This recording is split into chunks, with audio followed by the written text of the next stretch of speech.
시온 찬양대의 귀한 찬양 감사합니다. 하나님께서 기쁘게 받으신 줄 믿고 또 여러분에게 은혜를 끼친 줄 믿습니다. 그 가사처럼 기쁨, 그 가사가 나오니까 우리 성가대원들 얼굴이 다 기쁨으로 가득 차는 모습을 보고 그 찬양하는 모습에 또 우리가 은혜를 받습니다. 오늘 2부 예배 이렇게 또 오신 여러분들 환영합니다. 우리 또 함께 오셨는데 옆에 있는 분들과 함께 하나님의 평강이 함께하기를, 하나님의 기쁨이 함께하기를 바랍니다 라고 인사하시면 좋겠습니다.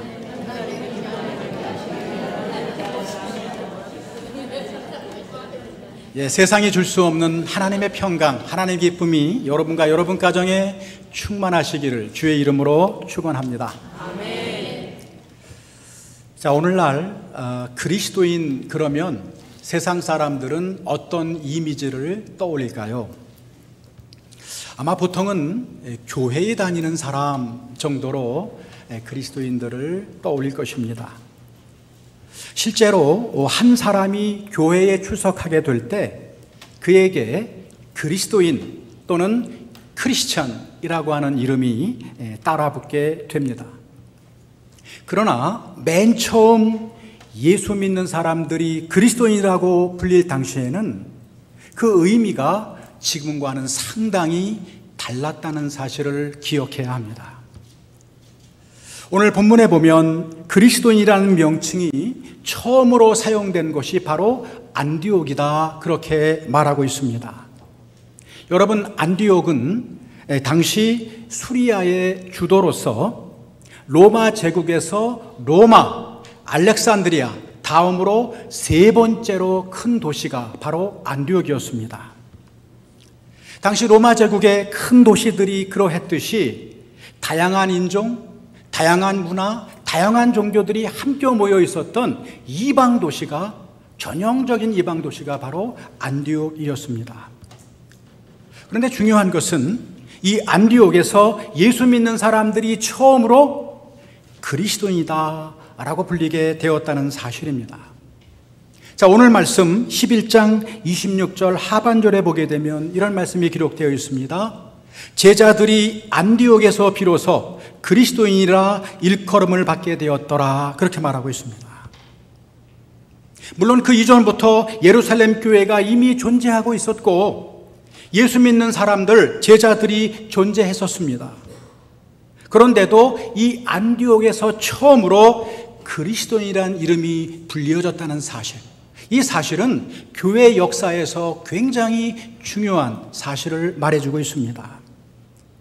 안디옥에서 비로소 그리스도인의 정체성이, 그리스도인이 누구인지 그리스도인의 정체성이 확립되기 시작했다는 의미이기 때문입니다.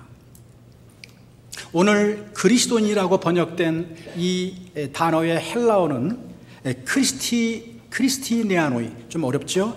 크리스티아노이라는 헬라어로 표현되었습니다.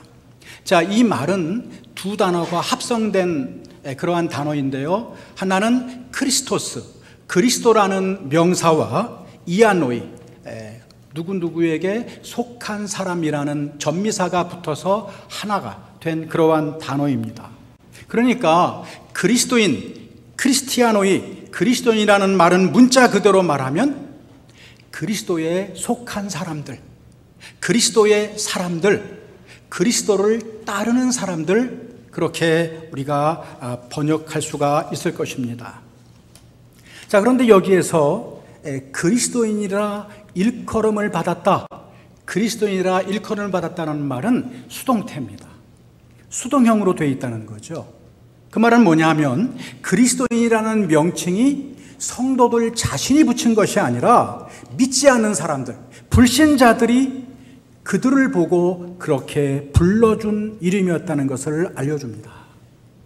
그러니까 다종교가 지배하던 이방인의 세계에서 예수를 믿지 않는 불신자들의 눈에 부정적이든 긍정적이든 성도들을 향해 그리스도인이라고 부를 수 있는 그 무엇인가 독특하고 특별한 점이 담겨 있었다는 것입니다. 자, 그렇다면 안디옥에 살던 사람들, 도대체 어떤 맥락에서 예수 믿는 사람들, 제자들을 가리켜 그리스도인이라고 부르게 되었을까요?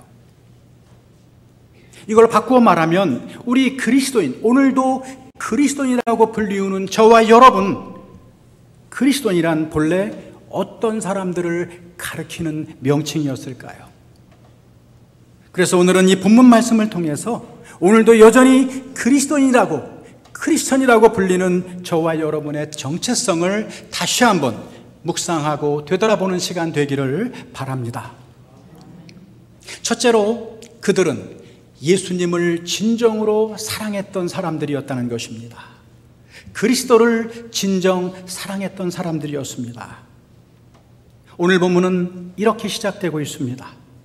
그때에 스데반의 일로 일어난 환난으로 말미암아 흩어진 자들이, 다시 말해서 이 안디옥 교회는 스데반의 핍박으로 인해 흩어진 사람들이 설립한 교회였다는 것입니다.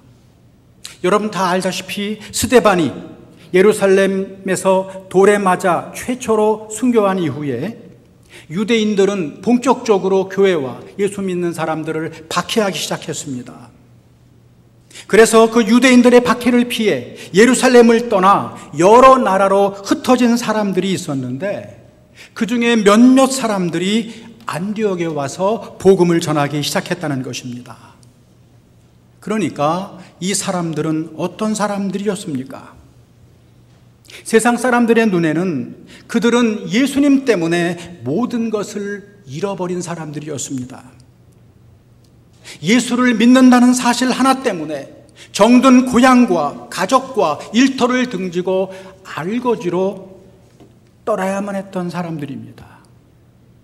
어떻게 보면 그들은 예수님 때문에 망한 사람들입니다. 그런데 이 사람들이 안디옥 땅에서 뭘 하고 다니는지 아세요? 그 예수 다니는 거예요. 그 예수를 전하고 다니는 거예요. 예수 믿다가 다 잃어버렸는데 떠나간, 피난간 그 자리에서 그 예수를 또다시 전하고 있더란 말입니다. 여러분, 이것을 우리가 어떻게 설명할 수가 있겠습니까? 그 사람들은 자신들이 잃어버린 모든 것보다 예수가 더 귀하고 소중한 분임을 체험했던 사람들이라는 것입니다. 그들은 예수 때문에 모든 것을 잃었지만 그 예수만으로 충분했던 사람들. 이런 의미에서 예수의 복음은 그들에게 삶의 일부가 아니라 전부였습니다.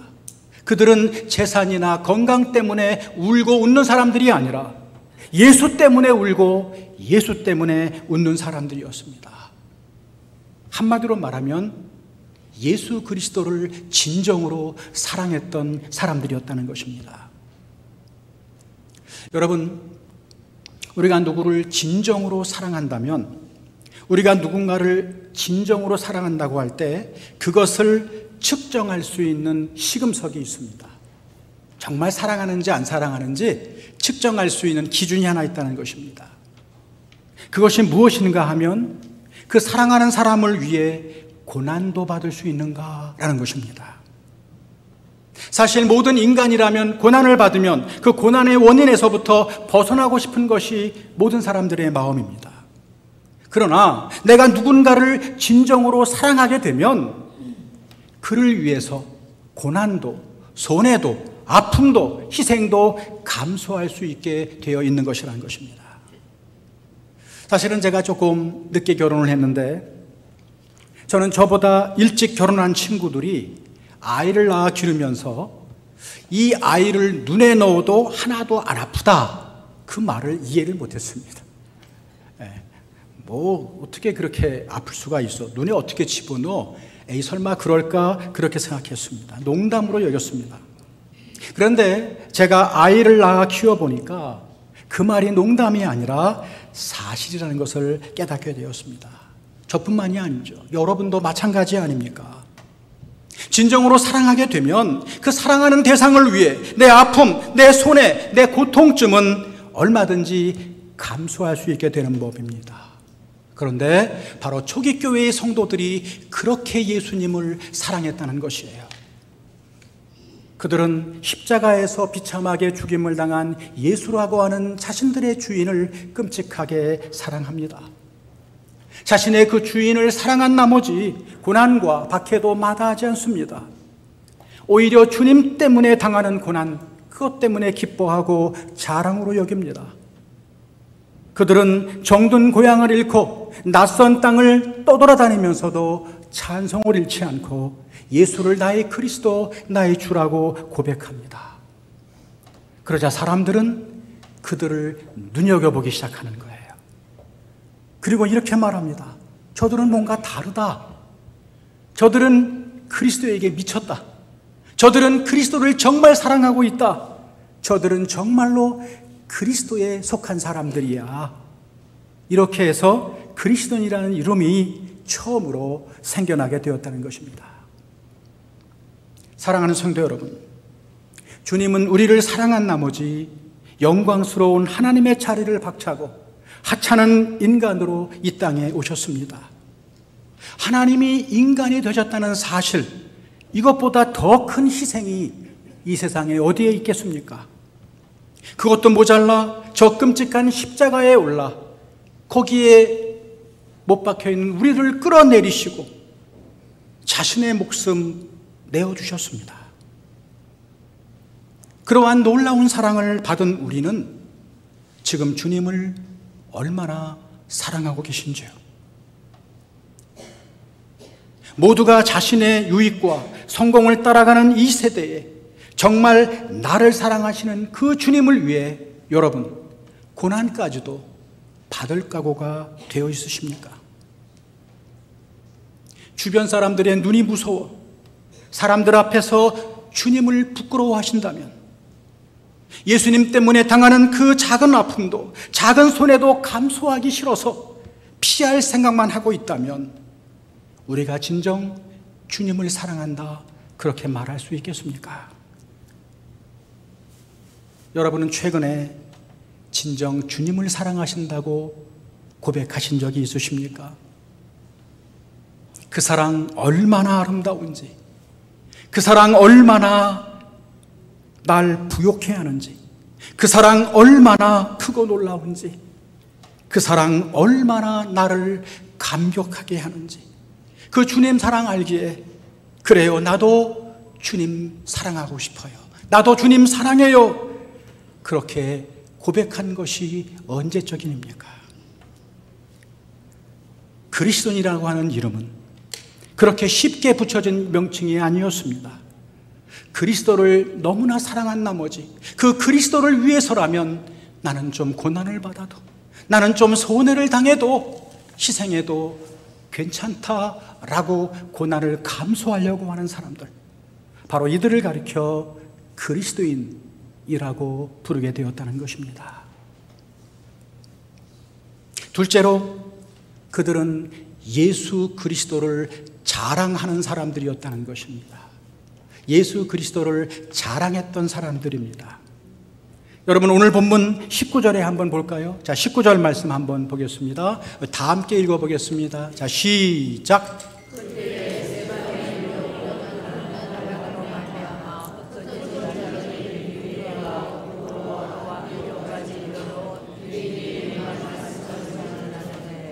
아멘. 말씀이 중요합니다. 기록된 말씀이 중요하기 때문에 우리가 함께 많이 읽을수록 좋은 것입니다. 자, 여러분, 여기 보면은 초기 교회의 역사에 있어서 매우 중대한 사건이 일어나는 것을 볼 수가 있습니다. 다시 말하면 복음이 유대인을 넘어서서 이방인에까지 전파되는 아주 중요한 전환점을 보여주고 있는 것입니다. 19절에 보면 유대인에게만 말씀을 전하는데 그렇게 기록하고 있습니다. 유대인에게만. 이것이 바로 그때까지 초대교회의 관례였습니다. 팔레스틴 본토 출신의 유대인이든 아니면 외국에 살던 디아스포라 유대인이든 처음에는 이 유대인에게만 복음이 전파되었다는 거예요. 최초의 교회인 예루살렘 교회도 역시 유대인들로만 구성된 교회였습니다. 그런데 안디옥에서 상황은 달라집니다. 오늘 20절 말씀. 자, 20절 말씀을 다시 한번 보겠습니다. 다 함께 읽어보겠습니다. 자, 시작. 그 중에 구브로와 구레네 몇 사람이 안디옥에 이르러 헬라인에게도 말하여 주 예수를 전파하니, 그렇게 말하고 있습니다. 여러분, 여기에서 헬라인에게도, 이 도라고 하는 말이 얼마나 중요한지 몰라요. 이것은 안디옥에서 비로소 유대인에게만이 아니라 이방 사람에게도, 저와 여러분 같은 이방 사람에게도 복음이 전파되었다는 것입니다. 주 예수의 복음이 전파되었다는 말입니다. 다시 말해서 안디옥에서 최초로 유대인과 이방인이 함께 모인, 유대인과 이방인으로 구성된 최초의 교회가 세워졌다는 것입니다. 여러분, 중요한 것은 이 놀라운 복음의 역사를 이룬 사람들이 이름만 대면 다 아는 그런 사도들이 아니었다는 거예요. 베드로와 요한, 기레성 같은 사도들이 아니라 박해 때문에 흩어져 있던 무명의, 이름도 모르는 무명의 그리스도인들이 바로 안디옥 교회를 설립했다는 것입니다. 근데 여러분, 이렇게 한번 생각해 보십시다. 여러분, 이 사람들이 예수님을 어떻게 전했을까요? 이 사람들이 예수 믿으라고 어떻게 전도했을지 한번 상상해 보세요. 여러분, 이 사람들이 예수만 믿으면 성공합니다, 그렇게 전도할 수 있었을까요? 여러분, 예수만 믿으면 만사형통합니다, 그렇게 전할 수 있었을까요? 아닙니다. 왜냐하면 다른 사람들 눈에는 지금 자기들 처지가 예수 믿다가 망한 사람들로 보이지 않겠습니까? 그들은 다른 말할 처지가 아니지요. 또 말할 필요도 없었습니다. 그들은 오직 주 예수의 복음만 전하게 되었다는 것입니다. 그래요. 예수 믿다가 나 모든 거 다 잃었어요. 망했어요. 그런데 이상해요. 그런데도 웃음이 나와요. 아무것도 없는데도 왜 이렇게 행복한지 모르겠어요. 모든 것을 다 가졌을 때보다 더 좋아요. 예수께 내 삶을 모두 맡기니 나에게 말할 수 없는 평안이 있어요. 나는 죽어도 산다니까요. 여러분도 이 예수를 한번 믿어보시지 않겠어요? 아마 이런 식이었을 것 같아요. 그들에게는 예수의 죽으심과 부활에 대한 확신이 있었기 때문에 이 세상의 그 모든 것들을 과감하게 상대화시킬 수 있었던 그 믿음이 있었다는 것입니다. 우리도 예수님처럼 부활할 것이라는 사실이 분명하게 믿어지니까 지금 이 세상에서 신적인 영향력을 발휘하는 돈, 권력, 명예, 성공에 매이지 않습니다. 얽매이지 않습니다. 예수라는 진정한 부활을 발견하니까 그러한 일시적이고 무상한 것에 얽매이지 않아요. 묶이지 않아요. 종이 되지 않아요. 진정한 의미에서 자유인이 될 수 있는 것이죠. 자유로워지는 것입니다. 그렇기 때문에 그들이 전하는 복음은 그 세상의 어떤 것도 예수와 비길 수 없다는 그 사실, 진리 그 자체, 복음 그 자체를 보여주는 그 전도였다는 것입니다. 놀라운 일이 벌어집니다. 예수가 그리스도입니다. 예수가 나의 보물입니다. 그 복음 외에는 전한 것이 없는데 그들의 복음을 듣고 수많은 사람들이 예수께 돌아오는 기적이 일어나게 되는 거예요. 오늘 보면 21절 보십시오. 21절에 보면 그 이유가 이렇게 설명이 됩니다. 주의 손이 그들과 함께 하시매, 주의 손이 그들과 함께 하시매, 주의 손이 그들과 함께 하시매 수많은 사람이 예수를 믿고 주께 돌아오는 역사가 일어났다는 것입니다. 주님의 손이 함께하자 사람들의 관점에서는 보잘것없는 연약한 그 사람들을 통해 유대인뿐만이 아니라 이방 사람까지도 예수께 돌아오는 역사가 나타났다는 거예요. 안디옥 사람들은 그렇게 그리스도를 전하는 사람들을 바라보면서 이렇게 말합니다. 저 사람들은 그리스도에 속한 사람들이야. 그리스도인들이야. 사랑하는 성도 여러분, 그리스도인이란 누구입니까? 예수 그리스도의 복음을 이 작은 가슴에 다 담아둘 수 없어서 그 예수를 토해내지 않고는 견딜 수 없는 사람들이었습니다. 이 벌레만도 못한 너무나 부족한 자에게 베푸신 그 크신 하나님의 사랑이 너무나 커서 내 작은 마음에 다 담아둘 수 없어서 밖으로 분출할 수밖에 없었던 그런 사람이 그리스도인이었습니다. 어디선가 이런 글을 읽어본 적이 있어요. 예수를 사랑하는 사람은 예수를 자랑하는 사람이다. 한번 따라해 볼까요? 예수를 사랑하는 사람은 예수를 자랑하는 사람이다. 그럼 무슨 일입니까? 무슨 말입니까? 예수님을 정말 사랑하는 사람은 예수님을 자랑할 수밖에 없다는 거예요. 예수님이 나의 구원자가 되시고 그분이 내 삶을 완전히 바꾸었는데 어떻게 내가 침묵만 할 수 있겠습니까? 그러니까 어떤 식으로든 그 예수님에 대해 말하고 그 예수님에 대해 표현하고 자랑할 수밖에 없게 되는 거죠. 여러분, 전도가 뭡니까? 전도 어렵게 생각할 필요 없습니다. 내가 만난 예수를 자랑하고 표현하는 것이 전도입니다. 입술로만 자랑하는 것이 아니라 내 이웃들을 사랑하고 내 삶으로 섬기는 그러한 자랑이 바로 전도입니다. 한마디로 예수의 증인으로 나타나면 그게 바로 전도입니다.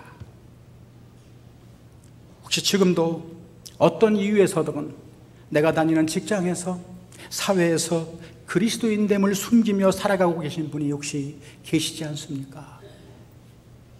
언제까지 숨어서 007 제자다, 007 그리스도인으로 남아 계시겠습니까? 고향을 등지고 고난을 받고 있는 상황에서조차도 내가 만난 그리스도가 너무 크고 놀라워서 그 사랑이 너무 커서 내 말과 내 삶으로 나타내지 않고는 견딜 수 없는 사람들, 그런 사람을 가리켜서 사람들은 그리스도인 그렇게 부르게 되었다는 것입니다. 마지막 세 번째로 그들은 그리스도를 본받아 살아가는 사람들이었다는 것입니다. 그리스도를 본받아 살아간 사람들이었다는 것입니다. 여러분, 우리 다시 한번 25절, 26절 말씀을 한번 읽어보겠습니다. 자, 다 같이, 자, 시작.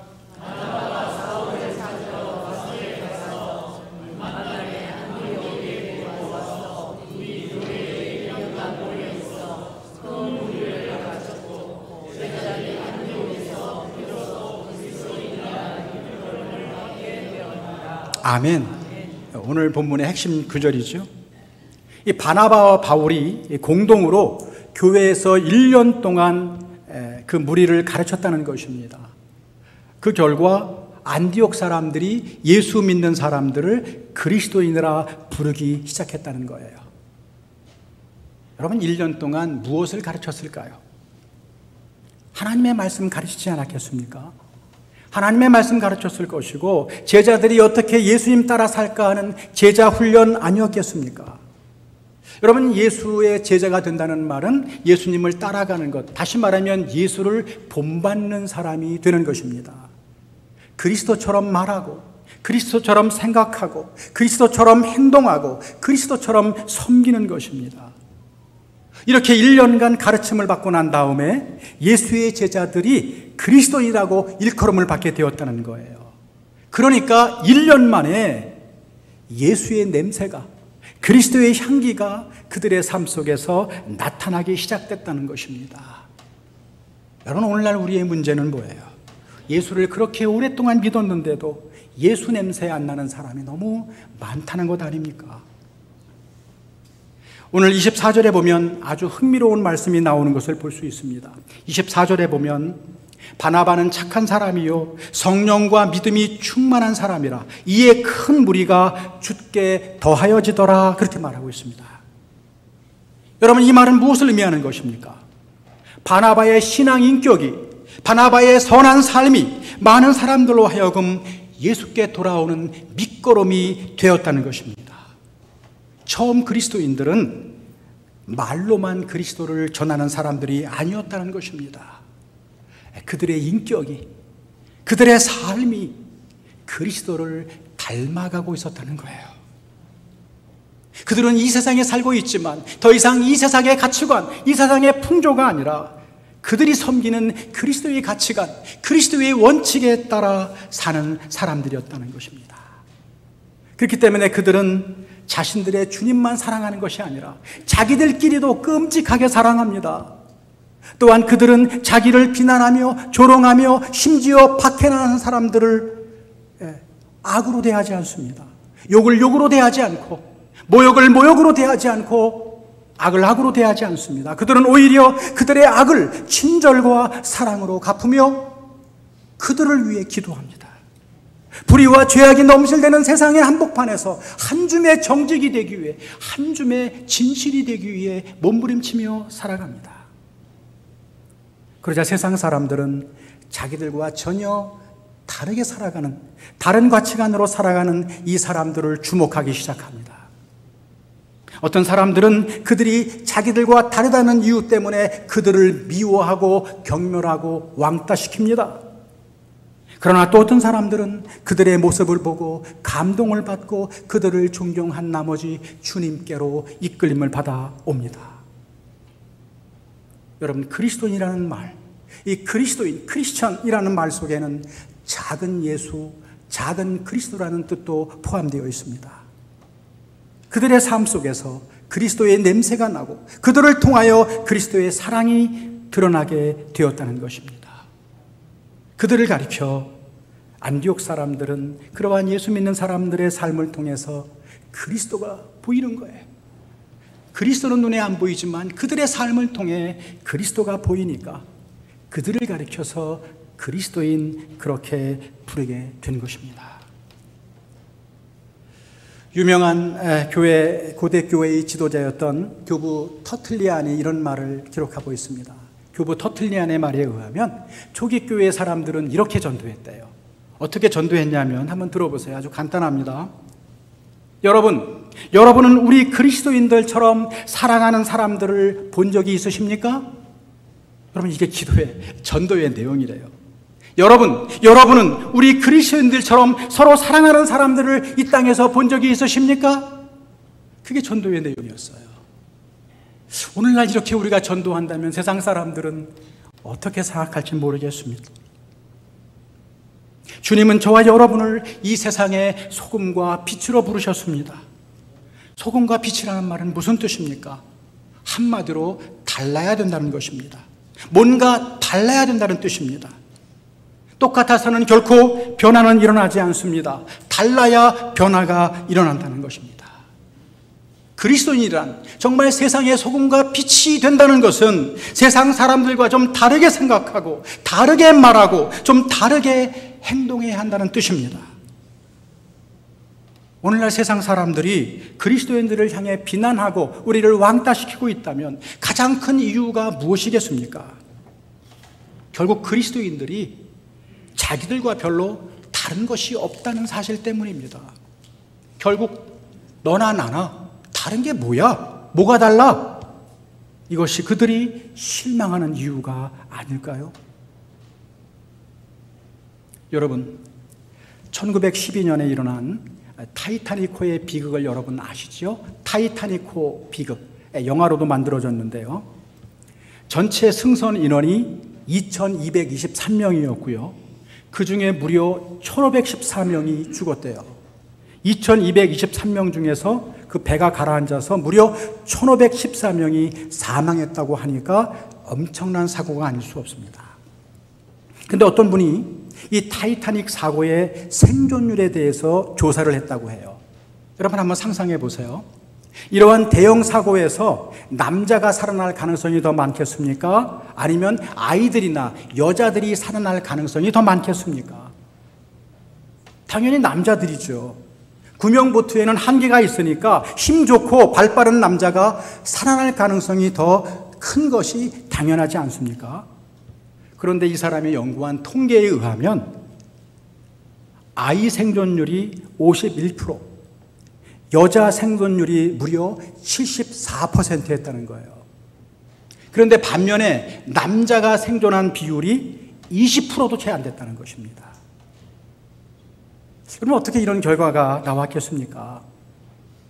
기록에 의하면 그러한 급박한 위기의 순간에 그 배의 선장이었던 에드워드 스미스라는 사람이 이렇게 외치고 돌아다녔다는 거예요. 모두가 우왕좌왕하는 정신없는 순간에 선장이 이렇게 소리쳤다는 것입니다. Be British. Be British. 우리말로 번역하면 영국인다우십시오. 영국인답게 행동하십시오. Be British. 그러면서 다녔다는 거예요. 이 한마디가 영국 남자들로 하여금 비굴하거나 부끄럽지 않게, 비겁하게, 부끄럽게 행동하지 않게 한 중요한 동기가 되었다는 것입니다. 사랑하는 성도 여러분, 모든 것이 혼미하고 애매하고 불확실한 이 나라와 한국 교회의 상황에서도 이러한 선장과 같은 그런 사람이 필요하지 않겠습니까? Be British 대신에 Be Christian, Be Christian. 그리스도인다우십시오. 그리스도인답게 행동하십시다. 믿는다고 하면서도 한평생 초라하고 부끄럽게 비겁하게 살기보다는 내가 하나님의 사람이야, 내가 그리스도인이야, 남이 어떻게 살든 나에게는 거룩하게 살아야 할 사명이 있어. Be Christian. 내 안에는 성령님이 살고 계셔. 이렇게 외치며 등불이 되는 품이 있는 그리스도인들이 있어야 되지 않겠습니까? 우리가 기왕지사 예수 믿고 그리스도인이 되었다면 이제 좀 진짜가 되어야 되지 않겠습니까? 말로만, 무늬만 그리스도인 말고 진짜 예수 잘 믿는 그리스도인 한번 도전해 봐야 되지 않겠습니까? 그래서 우리가 세상 떠나는 날 우리의 자녀들을 다 모아놓고 이렇게 말할 수 있었으면 좋겠습니다. 얘들아, 내 평생에 한 가지 나도 예수 잘 믿으려고 노력했다. 너희들도 말로만 말고 진짜 예수 잘 믿는 사람 되어라. 그렇게 우리의 인생을, 우리의 삶을 마무리할 수 있다면, 아무리 많은 재산을 남겨주는 것보다 이 믿음 남겨줄 수 있다면 우리는 얼마나 행복한 사람이겠습니까? 여러분은 최근에 그저 교회에 다니는 사람 정도가 아니라, 교회에 성경책 끼고 출석 다니는 사람 정도가 아니라 저 사람은 정말 그리스도인이야 라고 소리를 들어본 적이 있으십니까? 이것이 바로 오늘날 저와 여러분이 다시 듣고 싶은, 다시 회복해야 될 이름인 것입니다. 하나님이 여러분 복 주셔서, 또 저도 복 주셔서 그리스도인다운 그리스도인, 예수 잘 믿는 그리스도인 되시기를 주의 이름으로 축원합니다. 기도하겠습니다. 사랑과 은혜가 풍성하신 아버지 하나님, 오늘도 귀한 말씀 들려주시니 감사합니다. 우리가 무엇이길래 영광스러운 하나님의 아들 그리스도의 이름을 물려받게 하십니까? 우린 이름이 다르고 사회적 지위와 신분이 다를지라도 예외 없이 모두가 다 그리스도인입니다. 그렇다면 우리 역시 우리의 신앙의 선배들처럼 그리스도인답게 살아갈 수 있도록 인도해 주십시오. 나를 위해 생명을 아끼지 않으시고 내어주신 주님을 진정 사랑하고 자랑하고 주님 본받으며 살아갈 수 있게 해 주십시오. 이거 우리 힘으로 되지 않는 것 압니다. 연약하고 부족하지만 우리 안에 계신 성령께서 우리의 연약함을 도우심으로 말미암아 정말 예수 잘 믿는 사람 될 수 있도록 도와주시기를 원합니다. 오히려 그리스도인들 때문에 그리스도의 이름이 모욕을 당하고 그리스도의 이름이 부끄러움을 당하는 이 시대에 진짜 예수 잘 믿는 사람 되어 주님의 마음 시원하게 해드릴 수 있는 우리 모두가 될 수 있도록 인도하여 주시옵소서. 지금도 살아계셔서 우리가 그런 사람 되게 함께 하시는 예수 그리스도의 이름으로 감사하며 기도 올리옵나이다. 아멘.